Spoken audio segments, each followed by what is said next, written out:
Fall time, hearty food, and big back building. Some movements to get you started. What's going on, guys? Happy October. Larry here. Glad to be with you again on a beautiful morning. Kind of cool here in the balmy resort town of Hopkins, Minnesota. But hope everyone's having a great day. Look, I've had this idea on my mind for about a week, and I've gotten in the start of it, but didn't execute it as well as I have wanted to. And that's talking about building a big back. You know, it's fall. For some reason, our internal clocks kind of twist us to where we just want to sit back and rest, but it's also the fourth quarter of the year. It's colder. We want to do heavier movements. We want to do stuff that's going to build a lot of mass. Apparently, we want to be like polar bears and, you know, have a lot of fur or muscle on us so we can keep warm in the winter. So that's what I'm going to talk about. Specifically, I'm going to talk about back today. Now, you may be thinking he's going to say a ton of deadlifts. He's going to say a ton of rows. I am going to say some rows, but you know, for the purposes of this video, my favorite back movements, some top back builders. I don't have deadlifts up here. They are an option.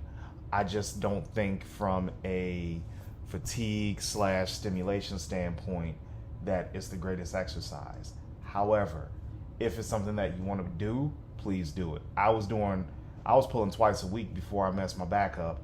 I was doing rack pulls earlier in the week, and then later in the week, I was doing RDLs. So it is definitely doable to do some type of pull to thicken up your back. And honestly, it really hits the erectors the way they need to be hit. So, you know, do your pulls. But for me, at this stage of my training life, I have to look at it from a risk to reward ratio. That doesn't mean you have to. However, my days of heavy pulling are very limited, and I have to find different ways to build it up. But that doesn't mean you have to take my way, but just kind of listen to my advice. I only provide a map, guys, so please remember that. So the movements that we got today, and my computer's over here, not ignoring you: single arm pull downs, T-bar bent over rows, chest supported rows, seated plate loaded rows, and pull downs. Now, also with the seated plate loaded rows, let's talk about a selectorized row as well. But we'll get into that, no problem. So the first thing I want to talk about are single arm pull down. Now, obviously, you know I am a lat pull down fiend. I love my pull downs. Every bodybuilder worth their salt loves their regular lat pull downs or neutral grip, or however you want to do it. Mag grip, underhand grip, overhand grip. I want you to keep in mind that the single arm pull down is absolutely a great tool to use. Now, here's the caveat. I know a lot of people would like to start out their workout that way. I'm not the biggest fan of firing up single arm movements to begin a workout. I think your first 1 to 2 movements should be dual arm, and then you come back to the single arm. Will it be heavy? Probably not. Will you get a little bit more stimulation out of it? You probably will. The single arm pull down is also one of those icing on the cake movements, in my opinion. It's something that your back already needs to be fired up for, and you need to be connected to the muscle to be able to get the most out of that movement. It's something that I think a lot of people overlook when they start doing this, and they just go ahead, do it as a first movement, load up the weight. I get it. I understand it, but I think the purposes of the exercise, you have to approach this one way differently than you would a one-arm row. A one-arm row you can go heavy on, and it can be third or fourth in your rotation, and you'll still be kind of okay, and you'll get stimulation out of it. But with this, I think this is a very fine-tuned movement where you need to be already connected to the muscle, and starting out first with it, and I'm speaking from experience, is probably not the best way to do it. If you do it as a dual arm pull down, fine, no problem, especially on an angle the way that we do the single arm pull down. But to start off on an exercise, I'm not really sure I would do it that way. Now, how to perform it, you can either do it standing or you can do it seated. I've done it both ways. I don't have a particular way in how I like to do it. All I want to tell you is for a cue that you guys need to have for this exercise is that you need to have your abs braced and contracted at all times, almost like you're slightly leaning forward as you're pulling down. All right, so you want your abs on. The reason is that it's very easy for you to start to loosen up and lean back a little bit. Remember, this is kind of a finesse movement. You'll start to lean back a little bit, and that's the last thing you want. You want all the pressure right on here, and you slightly leaning down, contracting your abs, and leaning just slightly to the side that you're pulling. That's going to allow you to pull that bar down. Pull that attachment down, straight, elbow straight to the hip. Pretend it is a cable from your elbow to your hip. You don't want to break that cable too much by going outside or going inside. You want to kind of keep it in line, right there. So that's how you approach the single arm pull down from my perspective. Now, moving on to a dual arm movement, T-bar rows and bent over rows. I know there's a lot of people that don't necessarily enjoy these movements, right? They feel that it involves too much of the lower body. They feel that it's not the best back builder. But I'm here to tell you, it is still these two, especially the old school T-bar rows with the triangle attachment, the V handle, is still one of the best back movements you can do. I've seen a buddy of mine on IG. His name is David Lamartina. His wife is an IFBB pro. He's a rising amateur on the national scene. He does his T-bar rows with a mag grip, which I just thought was absolutely ingenious. He says it's kind of a bitch to set up, but even still, just the thought of being able to do that is just I thought it was mind-blowing at the time. So, but with that being said, these are still two very good movements, two very valid movements that can be used in any type of training program. I'm not sure where they've fallen out of style, but we're not going to get into the history of that. Your T-bar rows, keep in mind you can do these also plate loaded as well. All right, Arsenal Strength makes a good one. Nebula makes a good one. Yes, buddy. I'm filming a video. Go upstairs. Can you go upstairs, please? Daddy's not playing right now. My son is down here, so he wants to be by dad while I record this video. So no problem. We're gonna keep going. Arsenal Strength makes a good T-bar row, along with Arsenal, or Nebula makes a good T-bar row as well, which you don't really find too many Nebula pieces anymore. So if you can get an Arsenal Strength bent over row, that's great. But any one, even a Cybex one, they're going to be great. And the great thing about those is that it takes a lot of stress off of you because you don't have to balance it. That balance factor is out. You don't have your glutes firing. You don't really have your hamstrings firing.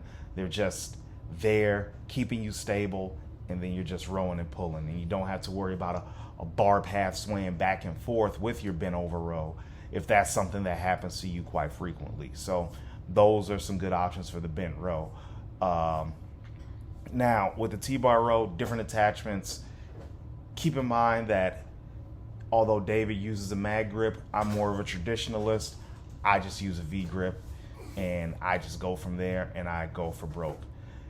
It's important to understand that to get the most out of these exercises, you don't have to load it up with a lot of weight in the later stages of your training career. In the early stages of your training career, when you're still building, that's where load and correct form need to be really, really, really emphasized. All right. So guys, if you see people probably trying to row 6, 7, 8 plates, that is for a purpose. The form may not be the cleanest, but I assure you that muscle is firing. You cannot have that much weight on the bar and not have that muscle fire to its maximum capacity. So that's just something to think about with those movements as well. My preferred back builder, and this is the next exercise we'll talk about, is the chest supported row. I really love this exercise, and I've done a hack where, and I kind of got this from Hunter Labrada, where I put my feet forward on 2 separate platforms.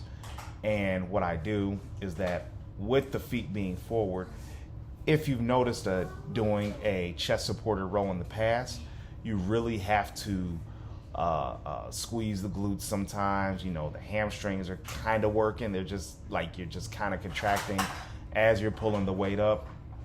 With this, I feel like when you do it, it's all on your back. So you don't have to worry about any of that lower body, inertia is a bad word, but any of that lower body contracting that you would normally do. You're not squeezing your glutes to pull it up. You're not using, your hamstrings aren't contracting as you're pulling it up. So the chest supported row also takes a lot of pressure off your lower back. Now, keep in mind, the position that you set up on the chest supported row is either going to hit lats a little bit more or is going to hit your rhomboids upper back a little bit more. So I always usually take a neutral grip, hits my rhomboids, hits a little bit of lats, and sometimes I'll do my upper back and it really hits around in the lower trap area. Both grips are vital, they're essential. Now, seated plate loaded rows. These are the juicy ones, right? These are the ones that a lot of people try to use, but they don't. And you don't see these in a lot of commercial gyms. You know, you don't see them in 24 Hour a lot. You don't see them in Genesis a lot. You don't see them in Vasa a lot. You really see plate loaded seated row machines like Mega Mass, Flex Fitness, Magnum, Prime. You see those in individual bodybuilding gyms, which are absolutely great. Now, please understand with this, while I said that I don't really work the stretch on a chest supported row, on a seated plate row, I think that's the strength of the movement, is the actual stretch. Let that thing pull you forward, right? And then when you pull back, you should probably aim to pull back as violently but as carefully as possible, so you can just really contract that rhomboid area. You're not going to hit a whole lot of lat on those movements depending upon the grip. Prime, you'll hit a little bit of lat, especially if you do a single arm. The Mega Mass machine, which is a continuation of the Flex Fitness machine, you'll hit a little bit more rhomboid than you will lat. But I think the main thing is that you want to make sure you get that stretch, round your shoulders out, and just fire those elbows back as violently and as far back as you can. I think those are effective movements. I think those are great movements. And I think those are things that a lot of people don't keep in mind when they do those type of movements, is that you want to really emphasize that stretch on that particular one. Again, like I said, I don't really do a whole lot of stretching on the chest supported row, but if I have a chance to do it on a plate loaded row, that's something that I'm trying to do, even with a hammer strength one. I know the hammer strength ones are, people do the step backs and try to emphasize lats, but also at the same time, I feel like the normal just rowing it is an effective tool as well, or an effective way to do it as well. Pull downs. Go play. No, don't crawl under the tripod.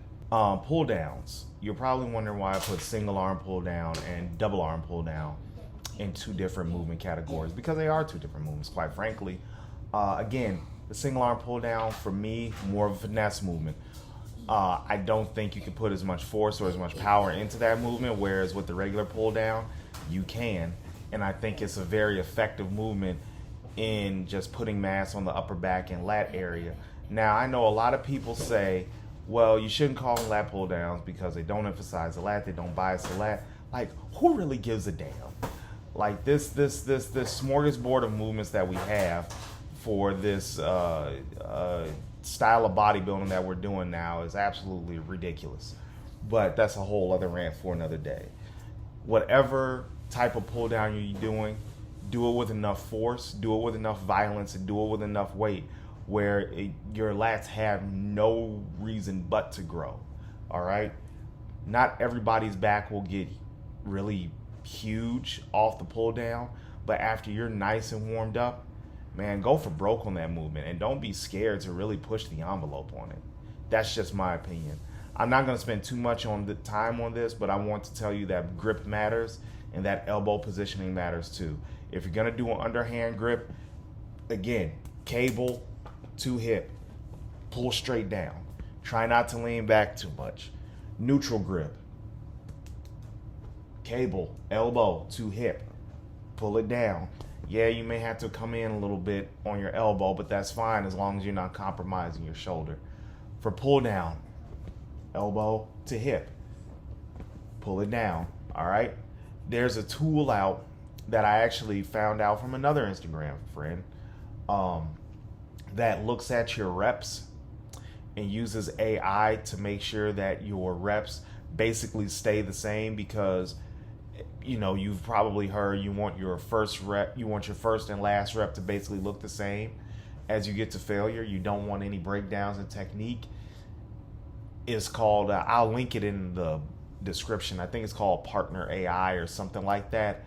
That is a good tool to use because you do want your first rep and your last rep to look the same, and you want to do it in a safe way. Again, that will give you the best visual of the cable that I'm talking about, because again, elbow to hip, you kind of want those in line, or you want that cable in line and you don't want it too far forward and you don't want it too far back, because that'll break the cable that you should mentally have in your mind as you're pulling down. So I know I threw a lot at you. I know it's early, but thank you for hanging with me. Thank you for letting my son come down and play while I record this video and not clicking off on it, hopefully. So, hey guys, thanks for joining me once again. I appreciate it. Please like, subscribe to the channel. We're up to 800 subscribers now. So it's rocking and rolling. But thank you guys for coming by, watching the video, and that's all for today. Until next time, Larry out.